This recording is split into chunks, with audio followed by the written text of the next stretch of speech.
अस्सलामुअलैकुम नाज़रीन, मैं मोहम्मद असलम हुसैन सियासत की खबरों में आप सबका इस्तकबाल करता हूँ।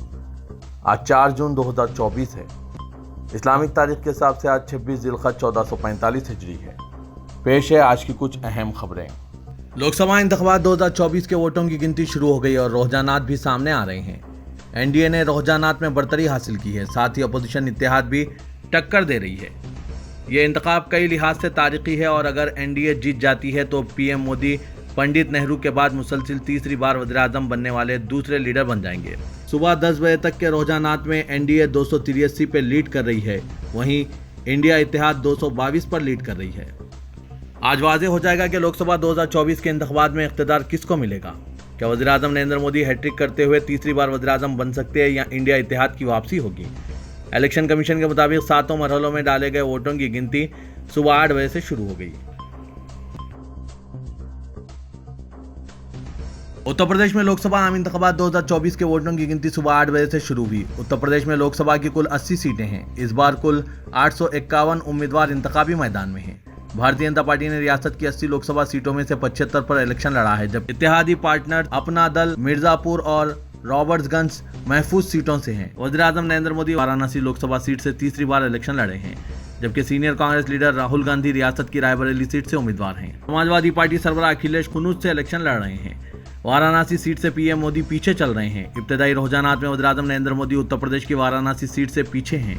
10 बजे तक के रुझानात में वज़ीर-ए-आज़म नरेंद्र मोदी वाराणसी सीट से पीछे चल रहे हैं। इस सीट से इंडिया इत्तेहाद के अजय राय आगे चल रहे हैं। जहां रायबरेली सीट पर राहुल गांधी आगे हैं, वहीं अखिलेश यादव भी अपनी सीट कनूज से आगे चल रहे हैं। राजनाथ सिंह अपनी लखनऊ सीट पर पीछे हैं। भारतीय जनता पार्टी तेलंगाना के 17 लोकसभा हलकों में 4 में आगे चल रही है, जबकि हुक्मरान कांग्रेस इब्तदाई रुझानात के मुताबिक 5 सीटों पर आगे है। जैसा कि मंगल को रियासत में वोटों की गिनती जारी है। वहीं हैदराबाद से ऑल इंडिया मजलिस इत्तेहादुल मुस्लिमीन के सदर असदुद्दीन अवैसी इब्तदाई रुझानात में हैदराबाद लोकसभा सीट से आगे चल रहे हैं। सुबह 9:30 बजे के पहले राउंड में याकूतपुरा असेंबली हलके में माधवी लता आगे चल रही थी, लेकिन तमाम हलके जात के रुझानात देखा जाए तो असदुद्दीन अवैसी माधवी लता से कई वोटों से आगे चल रहे हैं। दूसरी तरफ सिकंदराबाद हलके लोकसभा सीट से किशन रेड्डी आगे चल रहे हैं। हैदराबाद सीट पर पोलिंग में 48.48% वोट डाले गए थे। हैदराबाद लोकसभा हलके के असेंबली हलकों में से 3 में 50% से ज्यादा पोलिंग हुई थी। ऑल इंडिया मजलिस इत्तेहादुल मुस्लिमीन के कैडर को उम्मीद है कि हैदराबाद लोकसभा सीट से फिर एक मरतबा असदुद्दीन अवैसी कामयाब होकर निकलेंगे। दिल्ली में हाईकोर्ट के 7 साबिक जजेस ने सदर जमहूरिया द्रौपदी मुर्मू को एक खुला खत लिखते हुए ख्वाहिश की है कि वो 2024 के आम इंतखाबात के बाद मुअल्लिक़ पार्लियामेंट की सूरत में तश्कील हुकूमत के लिए सबसे बड़े माक़बल इंतखाबात इत्तेहाद को मदऊ करने की जमहूरी नज़ीर पर अमल करें। इन रिटायर्ड जजेस ने chief justice of India D Y Chandrachud और चीफ इलेक्शन कमिश्नर से भी कहा है कि वो हुक्मरान जमात की शिकस्त की सूरत में दस्तूर को सरबुलंद रखें और इख्तिदार की पुरअमन मुंतकली को यकीनी बनाएं। खुले खत पर मद्रास हाई कोर्ट के साबिक जजेस GM अकबर अली, अरुणा जगदीश, D हरी, TR शिव कुमार और पटना हाई कोर्ट के साबिक जज अंजना प्रकाश ने दस्तखत किए। उन्होंने कहा कि ऐसी तशवीश पाई जा रही है कि अगर हुक्मरान जमात अवामी तायद से महरूम होती है तो इख्तिदार की मुंतकली पुरसुकून नहीं होगी और एक दस्तूरी बहरान पैदा हो सकता है। खत में कहा गया है कि सुप्रीम कोर्ट दस्तूर और जमहूरियत के तहफ़्फ़ुज़ के लिए क़तई अथॉरिटी है और इसे गिनती और नताइज के ऐलान के दौरान किसी भयानक सूरत हाल से निमटने या इम्कानी तबाही को रोकने के लिए सरगर्म कार्रवाई के लिए तैयार रहना चाहिए।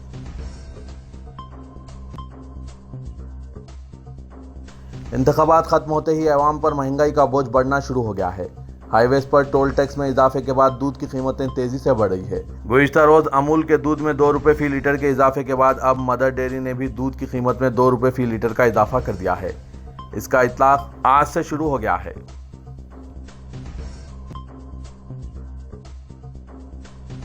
पार्लिमानी इलेक्शन के नताइज के ऐलान से कबल महाराष्ट्र के अमरावती के रुकने असेंबली रवि राणा के इस दावे का शिवसेना ने सख्त जवाब दिया कि उद्धव ठाकरे मरकज में तीसरी बार मोदी हुकूमत बनने के बाद 15 दिनों के अंदर अंदर एनडीए में वापस आ जाएंगे।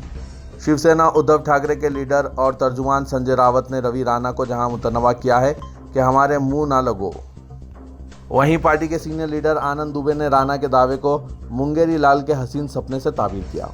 वादरे के रवि राणा, जो अमरावती पार्लिमानी हलके से बीजेपी के उम्मीदवार नवनीत राणा के शौहर हैं, उन्होंने दावा किया कि मैं यकीन के साथ कह सकता हूं कि मोदी जी के फिर वज़ीर-ए-आज़म बनने के बाद 15 दिनों के अंदर अंदर उद्धव ठाकरे मोदी हुकूमत के साथ नजर आएंगे।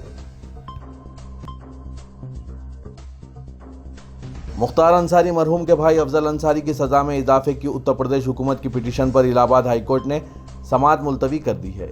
उत्तर प्रदेश हुकूमत ने गैंगस्टर एक्ट के तहत अफजल अंसारी को दी गई 4 साल की सज़ा में इजाफे की मांग की है।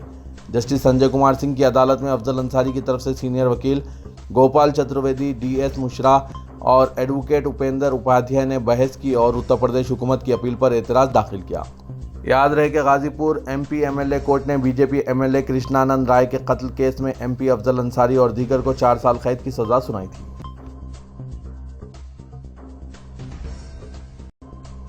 नागपुर की एक अदालत ने ब्रह्मोस के साबिक इंजीनियर निशांत अग्रवाल को पाकिस्तान के लिए जासूसी करने के इल्ज़ाम में उम्र कैद की सजा सुनाई है। इत्तलात के मुताबिक निशांत अग्रवाल हिंदुस्तान की DRDO और रूस की मिलिट्री इंडस्ट्रियल कंजर्वेशन के दरमियान मुश्तरका मंसूबा ब्रह्मोस एरोस्पेस में सीनियर सिस्टम इंजीनियर के तौर पर काम कर रहा था। ब्रह्मोस के साबिक इंजीनियर निशांत अग्रवाल को 2018 में पाकिस्तान की खुफिया एजेंसी ISI के लिए जासूसी करने और इसे मालूमात पहुंचाने के इल्ज़ाम में गिरफ्तार किया गया था। अदालत ने जुर्म साबित होने के बाद इसे उम्र कैद की सज़ा सुनाई है। फैसला सुनाते हुए एडिशनल सेशन कोर्ट के जज MV देशपांडे ने कहा कि निशांत अग्रवाल ने मुल्क के खिलाफ गद्दारी की है। इसे ज़ाब्ता फौजदारी की दफ़ा 235 के तहत सज़ा सुनाई गई है। इसका जुर्म IT एक्ट और ऑफिशियल सीक्रेट एक्ट की दफ़ा 66F के तहत काबिल सज़ा है। अदालत ने इस पर 3000 रुपये जुर्माना भी आयद किया है। सरकारी वकील ज्योति विजानी ने कहा कि अदालत ने अग्रवाल को उम्र कैद के साथ साथ 14 साल की सख्त कैद की सज़ा सुनाई है और इस पर 3000 रुपये का जुर्माना भी आयद किया।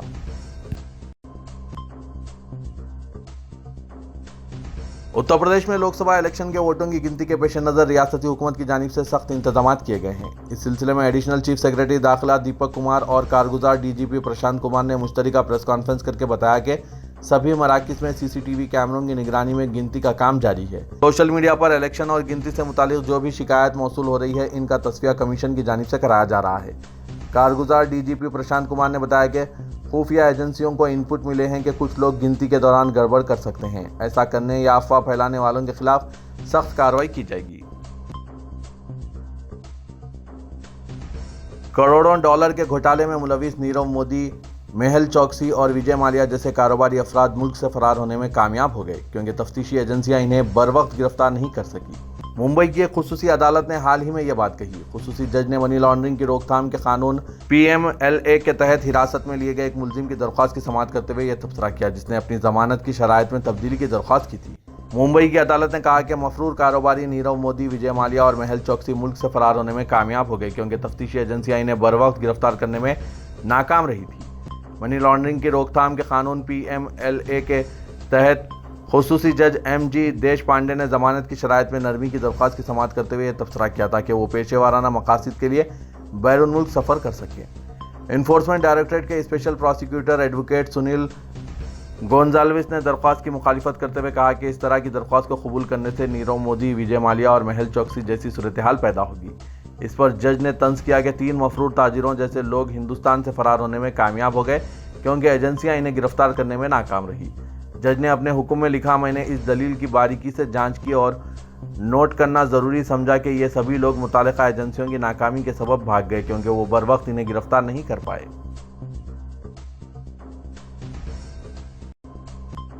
CIA स्टाफ भवानी और नई मुंबई पुलिस की टीम ने मुश्तरका कार्रवाई करते हुए अदाकार सलमान खान को जान से मारने की धमकी देने वाले मुलजिम को भवानी से गिरफ्तार कर लिया है। मुलजिम की शिनाख्त दीपक उर्फ जूनी वल्द हवा सिंह के तौर पर हुई है। भवानी पुलिस ने मुलजिम को मजीद कार्रवाई के लिए नई मुंबई पुलिस के हवाले कर दिया। इत्तला देते हुए CIA स्टाफ भवानी के इंचार्ज इंस्पेक्टर रविंदर कुमार ने बताया कि बॉलीवुड अदाकार सलमान खान को जान से मारने की धमकी देने के मामले में न्यू मुंबई पुलिस थाने में एक मुकदमा दर्ज किया गया था, जिसके तहत नई मुंबई पुलिस ने सलमान खान के कत्ल की साजिश को नाकाम बनाते हुए 5 मुलजिमीन को गिरफ्तार करने में कामयाबी हासिल की। मुलजिम की जानिब से अदाकार सलमान खान के घर और फार्म हाउस पर छापा मारकर कत्ल करने का मंसूबा बनाया गया था। CIA स्टाफ भवानी को मुंबई पुलिस से इत्तला मिली थी कि भवानी के रहने वाले एक शख्स का साजिश में किरदार था, जिसको टीम ने भवानी से काबू करने में कामयाबी हासिल की है। मुलजिम दीपक कई सालों से मुंबई में रहता था। वो इन मुलजिमीन से राब्ते में था जो सलमान खान के घर और फार्म हाउस पर छापा मारने और कत्ल की मंसूबाबंदी कर रहे थे। मुलजिम दीपक को आज नई मुंबई पुलिस के हवाले कर दिया गया।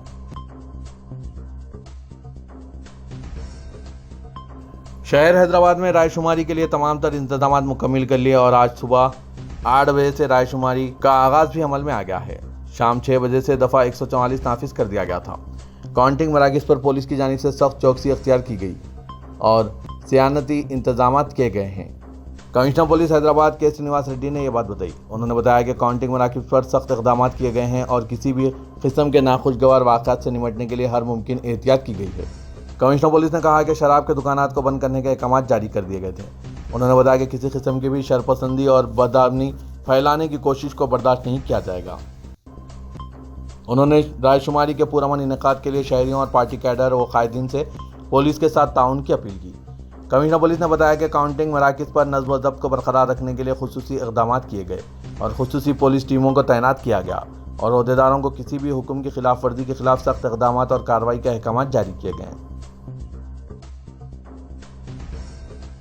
रायशुमारी और नतायज के सिलसिले में तेलंगाना पुलिस ने धमकी देने वालों को सख्त गिर नतायज का इंतबाह दिया। रायशुमारी और नतायज पर एक दूसरे के खिलाफ धमकियां और जान से मारने हिसाब किताब के बयान सोशल मीडिया पर गश्त करने की पुलिस को इत्तला दी। Director general police Ravi Gupta ने एक बयान में ऐसा करने वालों को इंतबाह दिया कि कहा कि समाज के पुरसुकून माहौल को बिगाड़ने और बदआमनी फैलाने वालों के खिलाफ पुलिस सख्त कार्रवाई करेगी। उन्होंने एक दूसरे को धमकियां देने वालों को कहा है कि वो अपनी हरकतों से बाज आ जाए वरना ऐसी हरकत का पुलिस सख्त जवाब देगी। उन्होंने खातियों के खिलाफ IT एक्ट का इस्तेमाल करके इनकी रॉडी शीट खोलने और PD एक्ट के तहत कार्रवाई का इंतबाह दिया।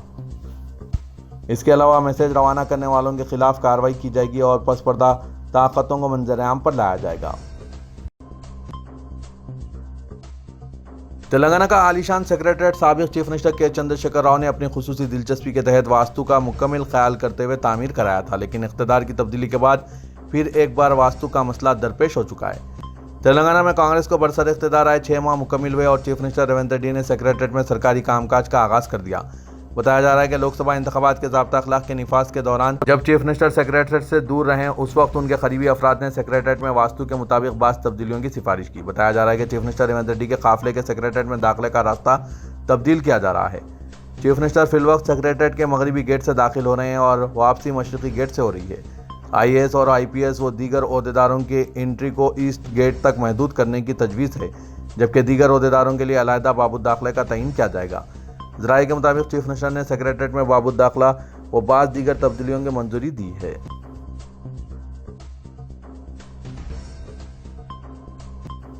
तेलंगाना हुकूमत की 200 यूनिट मुफ्त बरक़ी स्कीम पर 5 जून से यानी कल से इसका आगाज़ अमल में आएगा और जिन सारिफिन को स्कीम से इस्तिफ़ादा नहीं हो रहा है वो इससे इस्तिफ़ादे के अहल हो जाएंगे। रियासत में कांग्रेस ने 200 यूनिट मुफ्त बरक़ी सरबराही का ऐलान किया था और इस पर इंतखाबात के ऐलान और इखलाक से कबल अमल शुरू हुआ था, लेकिन कई सारिफिन इससे मुस्तफ़ीद नहीं हो पा रहे थे। हालांकि इनके बरक़ी इस्तेमाल की हद 200 यूनिट से कम थी। हुकूमत से इसका जायज़ा लेने के बाद फैसला किया गया कि इंतखाबी ज़ाब्ता अखलाक के बाद इस स्कीम पर अमल किया जाएगा। हुकूमत ने मार्च में जारी बरक़ी बिलों में ऐसे सारिफिन को जो कि 200 यूनिट से कम बरक़ी इस्तेमाल करते हैं इन्हें ज़ीरो बिल जारी करने का सिलसिला शुरू किया था, लेकिन स्कीम में कई सारिफिन को शामिल नहीं किया गया था और ना इन्हें ज़ीरो बिल आए थे। लेकिन महकमा बरक़ी से वजाहत की गई कि ऐसे सारिफिन जो 200 यूनिट से कम बरक़ी इस्तेमाल कर रहे हैं इनको भी इस स्कीम में शामिल किया जाएगा। ज़राए के मुताबिक हुकूमत से इंतखाबी ज़ाब्ता अखलाक के अख्तिताम पर इन तमाम सारिफिन को मुफ्त बरक़ी की स्कीम में शामिल किया जाएगा। तेलंगाना में गैस सिलेंडर की कीमत 500 रुपये करने पर भी जल्द अमल होगा और हुकूमत इस मंसूबे पर अमल के लिए भी इंतखाबी ज़ाब्ता अखलाक के अख्तिताम की मुंतज़िर है।